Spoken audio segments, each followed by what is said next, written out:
Hello everyone. So this is going to be part 2 of the digital drawing project. We're going to start talking about how to set everything up so that it's easy for you to create artwork, and we're also going to talk about how to set up your story so that you can go ahead and move into actually working on your art. So a significant portion of this project is going to be you guys planning, and I'm going to ask you guys to spend pretty much the whole first day of the project on just figuring out what you want to do. That includes reference gathering, doing a little bit of storytelling, and doing some thumbnailing. So I'm going to talk about all that stuff today. But first, let's do some perspective grid building. All right. First thing I want to do, after you got your canvas all nice and set up, I'm going to be working in 11 by 16 or 9 by 16. Sorry. So when you guys build your canvas, 9 by 16 is going to be our base, and I'm going to have that in the brief as well, so don't worry. But I always want to make sure I'm not on the background. I'm going to create a new layer. So got a nice background set up, or a layer set up for that. And I'm going to go to the Polygon Tool. So there's a rectangle tool, ellipse tool, triangle tool, and then polygonal tool. Okay. The hotkey is also U, and you can just shift U to get to there if you need to. So this is cool because you can make a bunch of fun shapes and whatever shape you want to go for. Well, we're not going to use it for that purpose. We're going to go ahead and use it to create our grid. So up here at the options bar, there's a lot of stuff we're going to go through. The first thing I want to do is, you see here it says shape. We're going to go ahead and move that over to pixels. So click on pixels, and everything should change now. So what that's going to do is it's going to make your shape now, but instead of it being a path or a shape, which is paths and shapes are their own things in Photoshop, it's going to be pixels. It'll be rasterized pixels. So it'll basically draw everything out and paint it real quick, and then when you lay it down, it is what it is. Next thing we're going to do is going to go over to this little gear. I'm going to click on that. I'm going to go and make sure that the thickness is 1 pixel. The color, I'm going to go to a default black. I'm going to take unconstrained and say symmetric, and then I'm going to make sure that from center is clicked and that star ratio is at 1%. Okay, so all of these things need to be this way. I'm going to leave it here just for a second so you guys can make sure you see it. It's super important that all of these things are like this, otherwise it's not going to work the way we want. Okay. Then after that, we're going to go over to this little hex with the number. You can go ahead and type in 100. It's going to give us 100 lines essentially. And now when we make this, we're going to get a nice star. And you can see there's a ton of fun lines here, right? The star is massive. The center of it is really, really far. It's way down in the middle here. And the ends of the star are these tips. And we're using this as a faux grid, okay? So just like what we were asking for before, we want to make sure that we have our grid figured out. So if you guys are going to do 1 point, one of your points is going to be on the page, and the other point is going to be way off the page. But we need to establish our horizon line first. So let's create one on the page that's really easy to access, and we don't have to worry about drawing it or anything. It's just going to be part of Photoshop, and we're going to use guideline.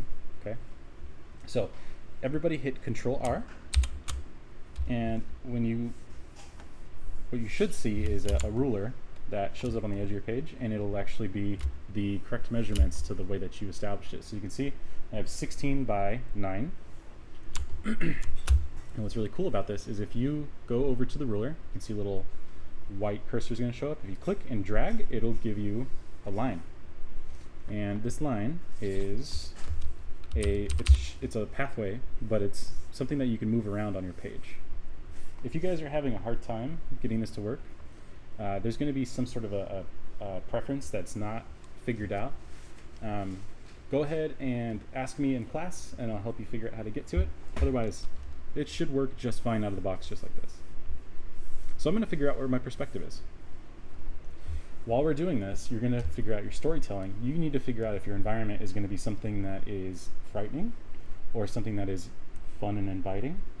A frightening environment generally is going to be something where you're going to be looking up at it, so you want your horizon line lower, which means we're going to see less of the floor and more of the space above it. Now, frightening doesn't necessarily mean it's a bad place. Like, it could be a church. Churches are imposing and large, but they're also, comforting to groups of people in different ways and different reasons. So this is going to be up to you, however you guys want to choose. I'm going to make like a nice high horizon, so I'm going to see more of the ground and less of the how do we do something? Actually, I'm gonna go like this. I'm gonna go a little lower, so because the ground's not going to be so important. What's going to be more important is the walls when I draw them, because there's going to be a lot of fun stuff on the walls, and I don't want to worry too much about the ceiling, and I don't want to have to deal with that too crazy. So I'm going to make sure it's not in the middle, because having a middle composition, it cuts the page in half and it's really gross. So I'm going to go a little lower than half, and now I'm going to look a little bit up at stuff, but it's also going to make it feel, I'm going to use the compositional rules to make it feel a lot more comforting and inviting in the way I want it to be. So we've got a horizon line. Now let's start building our grid. So I'm going to go back to that path tool. All of our options are still there, the way that we've done things. It's still set up as pixels. And then now what I can do is I can build on my layer. Make sure you're on your layer. I can build my first part of my grid. And you guys can see as you start dragging, it's going to make the shape bigger. I'm going to make sure that this covers the page pretty well. Okay? So the first one here is black. It's sitting on there. That's where the first little bit's going to be. Now my second one, I'm going to go back up to those options, and I'm going to pick a different color, because you don't want to have only black and black, because it can get really difficult to discern the difference between certain parts. So I'm going to pick something like very different, like maybe green. And I'm going to go over to the left side of the page, because I've got the right vanishing point. I'm going to go way over here on the left side of the page. I'm going to click on that vanishing point that we've established, and I'm going to drag. And as you can see, it gets a little difficult. You just got to do, go at an angle, like a complete angle. And you can see here I have a problem where I can't drag this off too much. If you just go to the edge and you keep going, it'll give you some space to help you drag more. There we go. Now, as you guys can see, I have a grid set up. It's not terribly intricate in terms of grids, but you have all the information you need. You have your horizon line and a little line on the left side that'll tell you if something should be converging left or not. Okay, and then the majority of your stuff is going to be going towards this horizon line. Now, you can see here we have this big black spot in the middle. I would go to the eraser tool, okay, grab a nice brush, like a round brush, and just start kind of softening it up so it's not so dark. Okay, it doesn't necessarily need to be a black line. So I got a nice, my vanishing point is vanished, but I have the converging lines, and that's the more important part.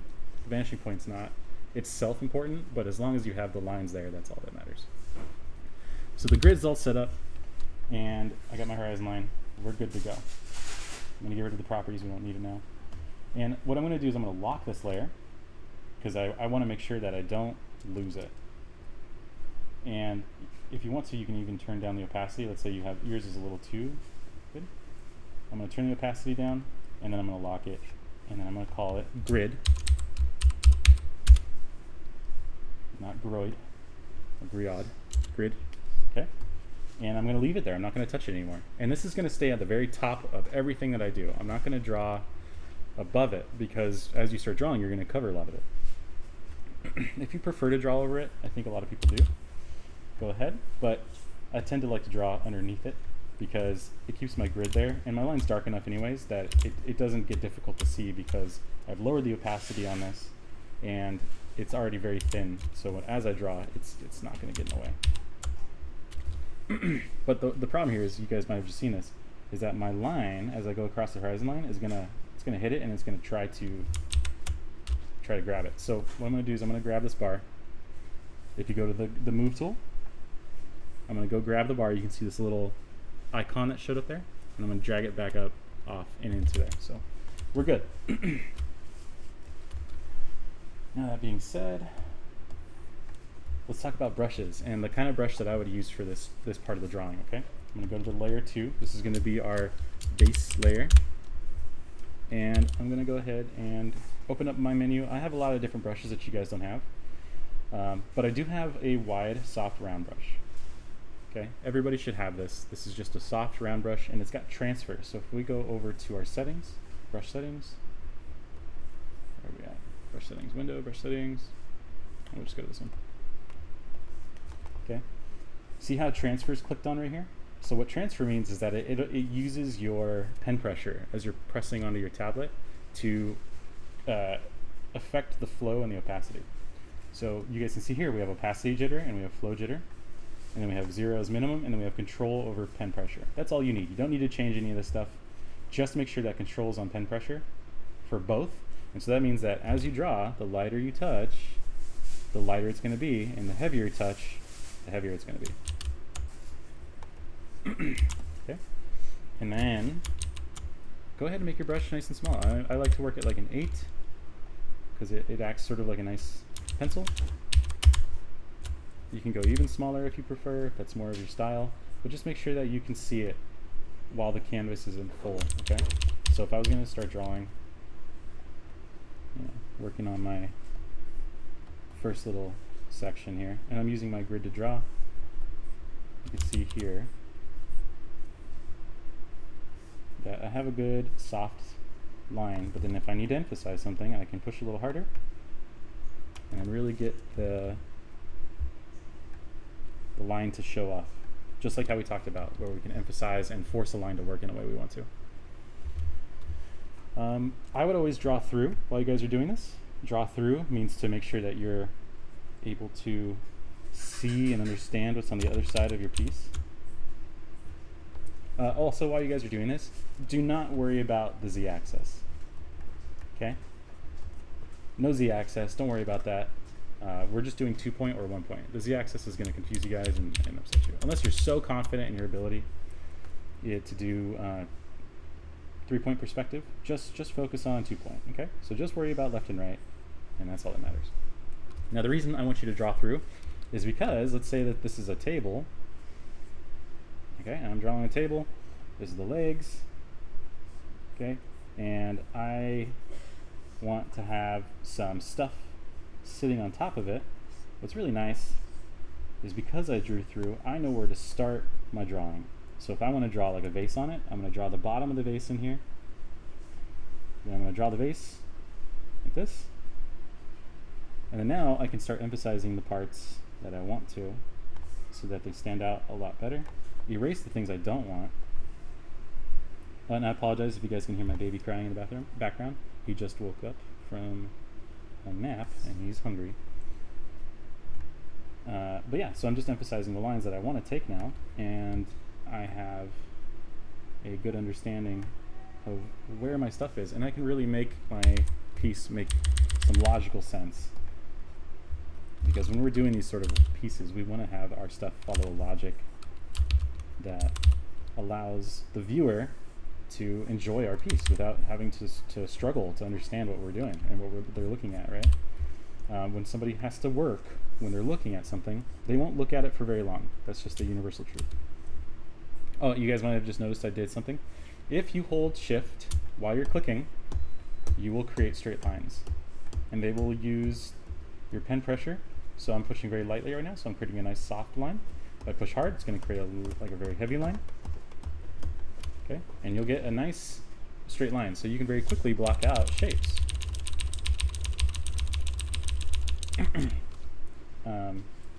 Yeah, so I can really quickly just build a cube and then lightly draw through it. Oops, follow your perspective grid, guys.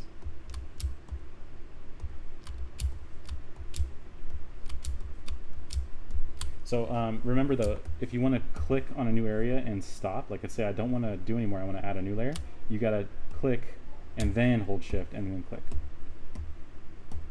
Okay, so I'm going to let go, click, and then hold shift and click. So I'm not continuing my lines, I'm just resetting essentially that over.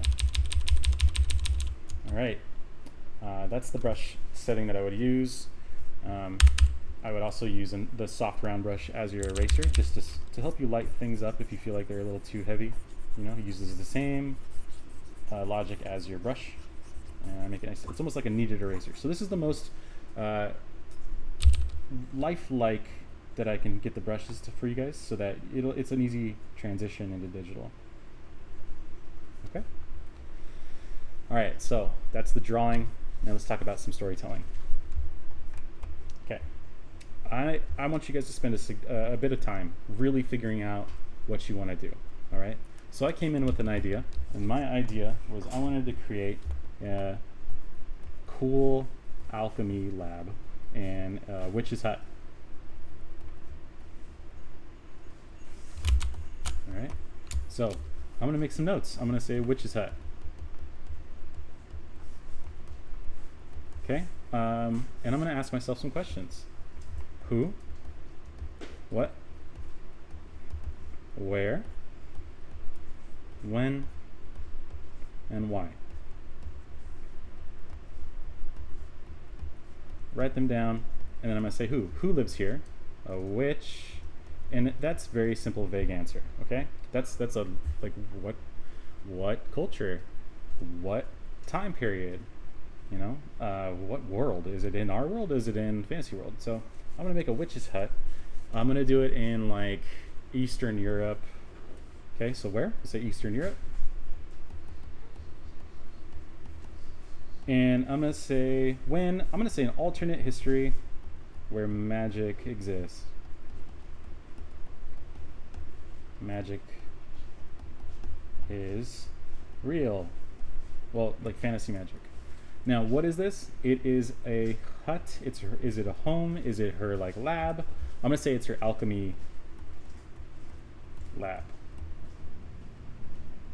Okay, and why am I doing this? Well, this is really where your focal point's gonna be, okay? Why? Maybe in my story, there is a significant scene where the witch makes a potion, okay?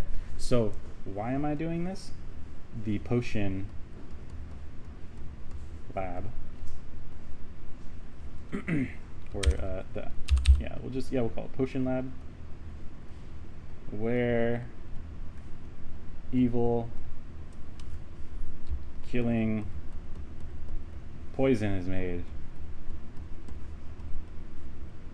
Okay, and remember, this is all a hypothetical scenario for like a video game or for a book or anything that is a visual description. Okay, remember, we're working in entertainment design for this project, so that means you guys should try to really play with your story.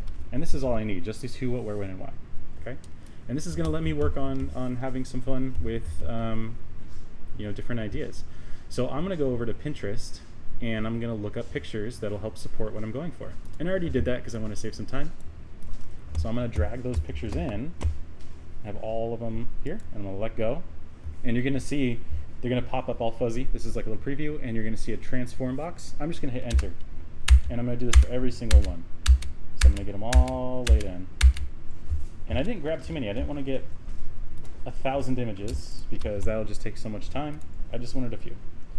So you can see they all come up on their own layer, and they're all set up with this little thing on the corner. That's the smart object indicator. That just means that if I wanted to paint on this picture, if I wanted to draw on it or something, you see right here it says this smart object must be rasterized before proceeding. Edit contents will no longer be available. Rasterize a smart object? Yeah, what I want you guys to do is go to your very top layer of your pictures, hold shift and go to the very bottom layer of your pictures so you have them all selected.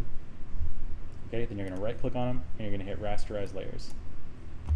Now everything is editable. If I want to go draw on this picture, I can. Okay. And I'm going to hold shift again. I'm going to select all of them. I'm going to transform these so they're smaller because you can see they're taking up so much of the page. I'm going to hold Control T to transform, and you can see it's got a bounding box around all of them now at the same time. And now I can make them a little smaller and more manageable. And I'm going to go through and I'm going to lay these out so this makes more sense. So I got a guy from Eastern Europe. I'm going to go ahead and take off auto select on my selector. I got a guy from Eastern Europe. This is going to, I'm going to have some, I like it. And also when you're doing your selection for your references, you're going to look for things you like. I really like the vibe and the symbolism of a lot of this stuff here. Okay, and I'm going to respect this culture. I'm going to make sure that I'm not like using this imagery to like make Orthodox Christianity look bad. I'm going to use the imagery to influence the style that I'm going for. So I really like the cool boldness of this typography. So maybe I'll find a way to incorporate the boldness of the typography and the line work that's in there. Maybe I'll find a design that I can use that does incorporate the Orthodox cross, but in like a way that incorporates the witch. You know, maybe I can find some imagery that can incorporate some of the symbolism that is on here too, but in a way that is more tasteful. I'm not trying to criticize a group. I'm just trying to use it to influence an idea. I wanted some magic, so I found this really cool lamp that's got some fake mushrooms in there. So I thought that'd be really cool to have some glowing mushrooms on the wall. This is just a nice like hut. The way I like the plants that are hanging from the top. I want some plants hanging from the roof so that it kind of covers up the boring eaves. Turn auto select back on. I'm going to look. This is where I was going to have my focal point. So this is my kind of hero shot. I really want to focus on having a cool hero shot where my area, where we know exactly what we're looking at. This is where the story takes place. So I have a cool book here. It's going to have my alchemy potions in it with all my cool alchemy stuff, and it's going to be surrounded by ingredients. Okay. And this is not something I'm going to directly pull. I'm going to derive influence from this. Here's a great shelf. I like the shelf where it's got the little doors and the cool little vaulted arches here, the little pots and stuff around. Some different areas of the house that are not necessarily where the witch does her alchemy. This is like a little cabinet, some more stuff hanging from the ceiling. This is an idea of what the eaves look like, an idea of how the walls would look like, what the floor, what is on the floor, like cool little vases and stuff, rags hanging off of counters, a little box of, or a bowl of fruit, the way the chair looks. These are all important things that's gonna help me make a decision. This is just like a scene setup. So I forgot about candles. There's probably gonna be lots of candles around, you know. Baskets with like fresh alchemy ingredients sitting in them that they're gonna be processed for later. Need to have a door, and I found a really cool door. I really like the color. This is gonna be for later on, but I like the shapes. I like how this door has a really neat looking set of hinges and handles. I like the little knobs and everything like that. And then of course we have our cool bookshelf. That's, you know, different things that I can add onto a bookshelf to make it more interesting. So it's not just a bunch of books stacked up. It's going to have a clock. It's going to have instruments, a little timer. You know, the witch is probably going to have to take you know, brew something for a certain amount of time. So she'll probably have a bunch of hourglasses hanging out. You know, lamps and lights, bottles, and maybe an instrument. Maybe she has, you know, some alone time to hang out and chill and do her own thing. So I'll make notes of that. So I'll make this, you know, nice and small. I'll start spreading all this stuff out, and then I'm going to start talking to myself about them. Okay, so I'll go over here. I'll go over to this thing, and I'm going to take note what I like about it. Okay, extra shelf stuff. Okay, and I'm going to use my story. And I'm going to ask myself what sort of things that I can have on here. So magic is real. Maybe I'll have, like, you know, magic books or magic items. Okay, magic items. Maybe like a skull that's engraved and it's like cursed. Maybe that's a reference I can look up, like what it looks like. Okay, so I've got, you know, cool idea figured out, and I'm going to have mushrooms. Growing mushrooms.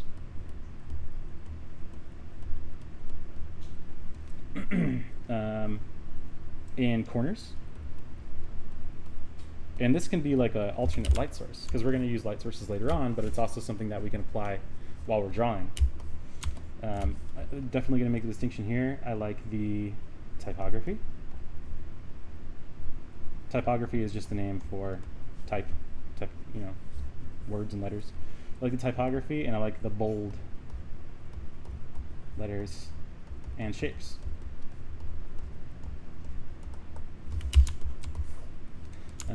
This is our hero shot, so I'm going to say hero shot, and this is going to be alchemy book, and then maybe I'll have like a brewing area. I'm going to have to look up, like, you know, how do they, like a cauldron, brewing cauldron maybe. I don't know how to spell cauldron. I like the hanging plants, and so I'm like specifically going through each one and I'm remembering what I liked about it and I'm writing it down. So I make sure I have it in there and I don't lose it, okay? I like, this is thrush. This is something that they used to use back in the, I'm drawing on the background layer, oh no. Make sure you guys don't do that. This is something that they used to use back in the medieval ages to make their room smell good. So maybe some thrush on the floor. And that's like fun little historical context. I like the thrush. I'm gonna make sure that there's some of that on there. I love the hinges on the door. And I'm just gonna go through and I'm gonna figure out exactly what I'm gonna put in here. Metal bits. And you see, I'm focusing on everything. Like, it's not just the, just a room with a pot and some stuff hanging off the walls and stuff like. And I'm gonna really work on it. Okay. And I'll go through and I'll do this for myself. I would definitely write a lot more, but in the sake of time, because this is already 20 minutes or 25 minutes, I'm going to start thumbnailing just so I can show you guys exactly what I would do now. Go back down to make sure I'm there. I increased my canvas size by hitting C, okay, and then clicking, and then now you can see the canvas. It breaks it up into the rule of thirds, which is nice, and then you can resize it. So I made mine a little bigger, just so, and this is my design document, okay? This isn't gonna be where I'm actually doing my work. I'm just designing on this one. Now I'm gonna start drawing. So I'm gonna have my orientation the way I want my stuff designed. I'm gonna draw using the shift to make quick things. I'm gonna start quickly roughing out my grid, how I want my grid set up. This is all done before you set up your page in your document, okay? You're doing this first. So I'm setting up my grid. Okay? And then I'm gonna maybe like lightly dust over this with the eraser so it's nice and weak so I don't get too confused with the lines. And I'm gonna start figuring out the shape of the room. I'm gonna make it interesting. I don't want it to just be a basic box, right? So right now that's already really boring. So maybe instead of having my room be just a box, maybe I'll have an edge here, and then there's a second little section, a second little area. Maybe over here, there's like a window. I'm gonna follow my grid. I'm gonna make sure. Okay, maybe there's like a hearth here. Like a little chimney kind of pops out, and this is a rough drawing, right? I'm not thinking too hard about this. Right now, I'm worried more about making a really interesting design. Maybe I'll have a window here. And I'm going to redo all this again when it comes down to the actual drawing. I'll have a window here, and then maybe I can have like a little table right here where I can see a bunch of stuff. Okay. My focal point is probably going to be right here, right on where that 1 point perspective is. I really want people to focus on it, so I'm going to have all of these lines kind of pointing towards it. See how all these lines point in towards this area right here? So I'm going to do that. I'm going to focus it here, and so maybe I'll have my book on the stand right here, and then I'll have my cauldron right next to it, and then there's going to be like a fire pit on the floor here, and then there's the book stand. And then all along the wall back here is just a big shelf full of stuff. And then I'll have a second table here where like more ingredients are being worked on. And then I'll have another big shelf here. So maybe I'll really emphasize the amount of equipment she needs. And I'll put like a little chair because she's got to sit. Everybody has to sit occasionally. Make sure there's a chair there. Put that little thrush on the ground that I liked, right? Some hanging ingredients. And this is just a thumbnail. This is just me figuring out a quick thumbnail. Maybe she's got a nice little chair, like a nice little cozy armchair over here where she can sit down and read her formula books or something. Maybe she's not like necessarily an evil witch, but just just a witch, just a chick who just wants to make a little bit of money. She's just a potion person. And I'm still figuring out the story as I go, Put some of that stuff on the ground, like maybe there's a little vase here, maybe there's two, some stuff hanging off the wall. Got a little, maybe there's a little cabinet right above here, and this is where like she's got her little teas. Okay, a little side table that can go right here too. Look at that, really fast. And it's not great. It's my first one, but it's very fast, and I have a good idea of what I want to do. Another thing we can try is I can draw an orthographic view. I can draw from the top exactly how I want everything laid out, just so it's interesting. So maybe this is the layout, and then I'll have got my two shelves here. Got my window here. Maybe I'll have like a long table. This is where the kitchen part is. Here's that little hearth part. This is where the chair is. And I'm doing the design from the top view, and this kind of saves me from having to focus on like perspective and like all this other stuff that just it takes a lot of work out of it, right? A lot of time and thought to do perspective work. So now I can just focus on just the just figuring out how to make something look cool. Maybe I'll have the table at a skew so I can have a more interesting composition, right? We always want dynamic angles. We don't want like a perfect grid, and we don't want everything to follow the same perspective grid the entire time, because that just gets annoying and boring. And then I'll have our little, maybe another little shelf here, and there's the book. Okay, so this is how I would do this, and I would do 5 minimum of these. Okay, you can add this along with it. And then I would also figure out like where you want your camera angle. This will help you understand like how and what do you want viewed. So like currently, that's like that camera angle, okay? But what if I like this angle? I'm gonna select this using the selection tool, or the lasso tool. I'm gonna copy it holding Alt, bring it over here. What if there's a different angle? What if I did it from over here? Put my camera here and I draw my lines so I can see exactly. And it looks like I won't be able to see the cauldron here, so what if on this one I put the cauldron in this corner next to the window, because that would make a little more sense. I'll have a little window here. Erasing as I go, going back and forth between the erasing tool and the brush tool. Put my little chair off to the side, make sure I can still see. So we can see some of the bookshelf. We won't see any of this bookshelf, but that's fine. Maybe I can add another little short bookshelf.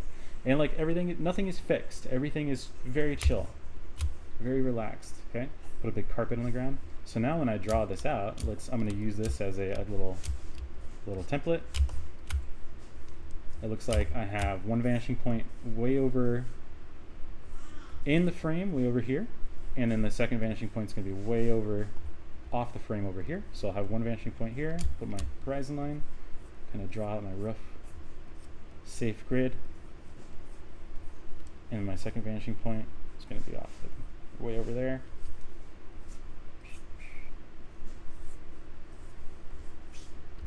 Okay, I very lightly dust over everything so I can get a nice light start. And there's my baby, you guys can hear him.